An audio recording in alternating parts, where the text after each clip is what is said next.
Hello! Tingnan nga natin kung maiintindihan niyo to. Mama! Kit yan ko! Kung hindi siya tumuturo, baka mas mahirap intindihin na ang gusto pala niyang sabihin ay sakit yan ko. O minsan napapansin niyo ba na kapag nagka-counting kayo, ganito yung tunog niya? 1, 2, 3, 4, 5! So these are just examples of the other kinds of phonological processes or the way that children simplify their speech when they're just learning how to talk. Continuation lang po of part 1, so tara usap tayo. Let's get talking. Hello, if you're new here, I'm Teacher Kaye and I'm a certified speech language pathologist. Picking up from last week, this is part 2 of our phonological processes.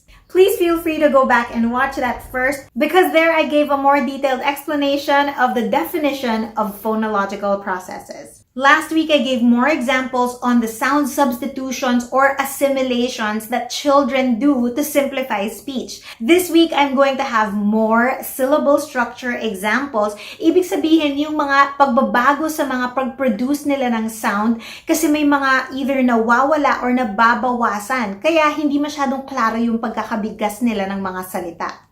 The first one I'm going to talk about is final consonant deletion. Ibig sabihin ito ay yung huling tunog kapag consonant ay nadadrop nung bata, hindi niya nasasabi. So an example of this is what I said in the intro, pag nabibilang siya ng wa.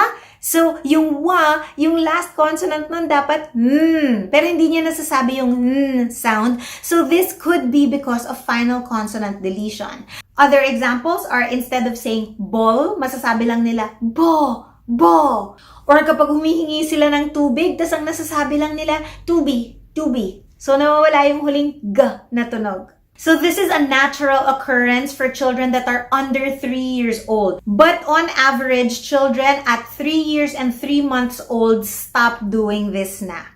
The next kind is called an unstressed or weak syllable deletion. Sa lahat ng salita, whether it's English or Tagalog, merong syllable na mas mabigat ang pagkakasabi, or this is what we call the stressed syllable. So in the word teacher, depende nga lang culturally kung paano sinasabi ito, but in English, in the word teacher, the stressed syllable is in the first syllable, teacher. So they don't say teacher. Yun naman ay very Filipino. Teacher, excuse me. But that's just a backgrounder on what I mean about stressed syllables. So sa mga babies, because babies are very efficient, gusto nila nagagawa in the simplest way possible, minsan kinakalimutan na muna nila yung unstressed or the weaker syllable. So sa salitang banana, the stressed syllable is the second one. Banana.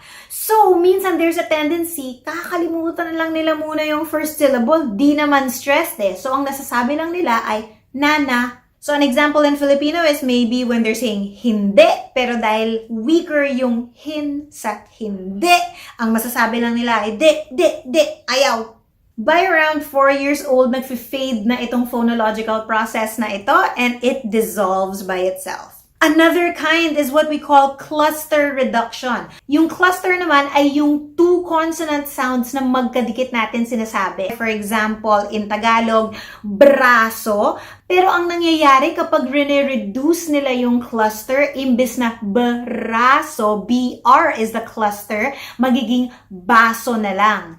Asan yung braso mo? Ito, baso ko. Baso yan. An example naman of cluster reduction in English is, anong color ng t-shirt ni teacher? It is black. Pero sasabihin niya, back, color back. So kapag hindi niya masabi yung cluster na magkadikit ng dun sa black, either sasabihin lang niya back or lack. So parang pipili siya ng iisang sound lang doon. Ito rin pong cluster reduction is around 4 years old na tututunan nila lang hindi gawin.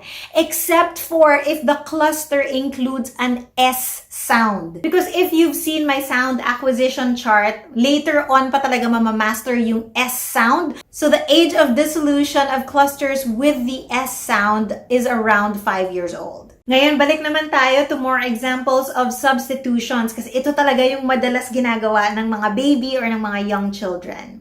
The next one is a very common phonological process na actually marami atang mga hindi nako-correct na ganito. Kasi marami akong kilalang mga full-grown adults na pero parang hindi nila ito na-resolve. And this is called gliding. So first, what are glides? They are usually the sounds that precede our vowels. Parang they are transition sounds. So they behave like consonants and even their letter representations are consonants, but they can assist vowels. Examples of our glides are our w and y sounds. So the letter representations of those are our w and our y. So this happens when they change a sound to a glide.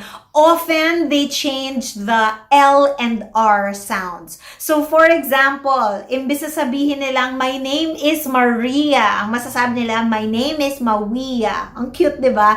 Or in words like wabbit, imbis na rabbit. Or kapag gusto nila ng malamig na tubig, tapos hihingi sila sa'yo, Mama, pahingi naman ako ng yewo, imbis na yellow. So those are examples of gliding, and ang age of dissolution nito is sometime between 5 to 6 years old. Depende na rin kung na-master na nila ang kanilang R sounds. The next process is called Epenthesis. Ang ibig sabihin lang ng Epenthesis ay nagdadagdag sila ng sound na wala naman dun sa original word.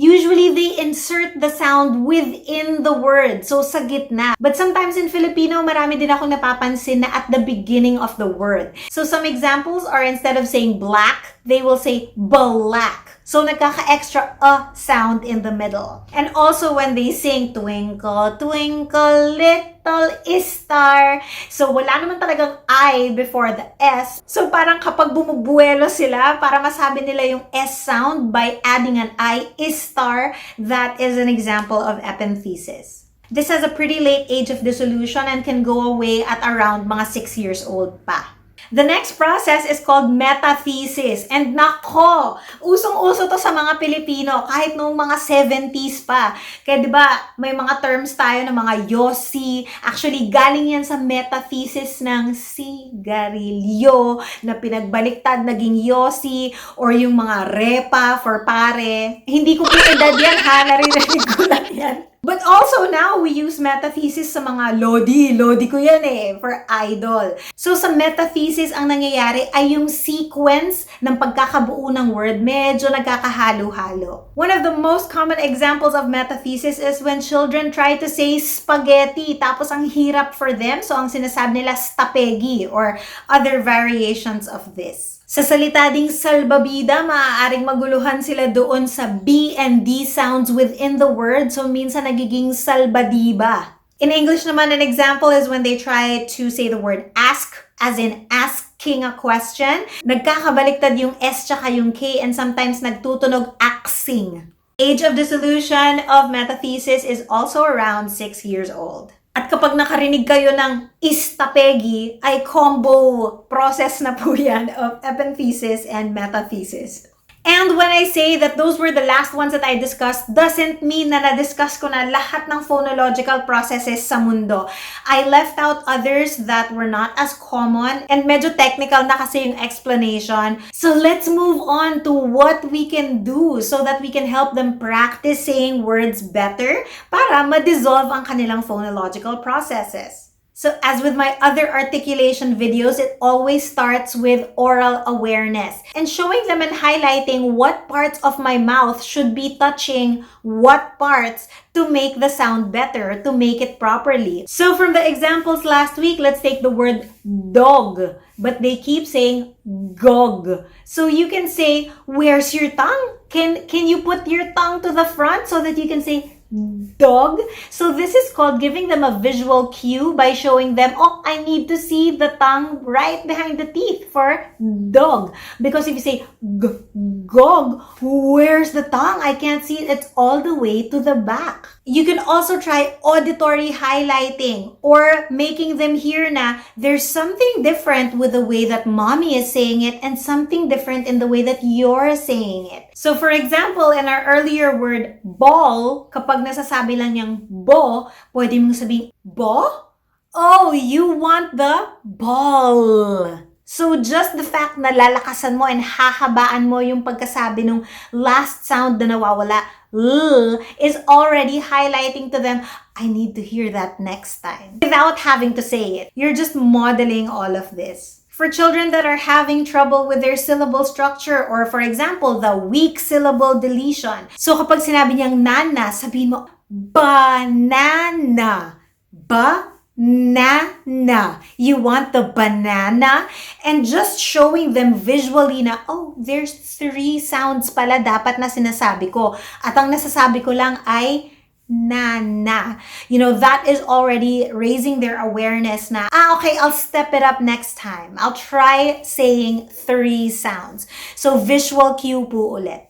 And my last tip is still using minimal pairs. So medyo nadaanan ko na po ang minimal pairs in my other articulation videos. But ang minimal pairs are words that differ in only one sound element so that they can have different meanings. So example po ulit ay yung braso at ang baso. So ang difference lang ay yung braso ay may letter R. Pero ibang-iba ang braso sa baso. So using minimal pairs is a really fun way to show them or make them aware na you have to say things properly or else hindi ka maiintindihan because the word could have a different meaning. So for example, pinagyayabang niya, mama, laki baso ko. Pwede kang maglabas ng baso, sabihin, mas malaki ang baso ko. Tapos syempre matatawa siya doon, and it makes it good for learning kasi tatatak sa kanila na, oo nga, I should say it better. So again, I want to clarify that phonological processes are natural.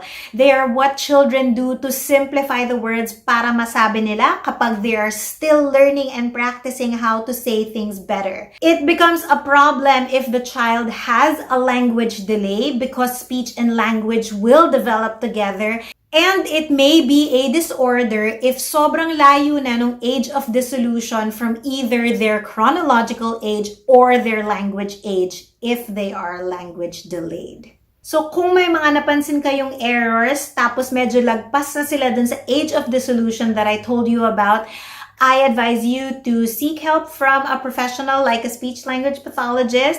So you may contact me on my Facebook or Instagram at Teacher Kaye Talks, and I would love to help match you with a therapist, either teletherapist yan or a therapist near your area. And if you found this helpful, please share it, and I would love it if you could subscribe by clicking on that red subscribe button. And hanggang sa muli, happy talking and mabuhay!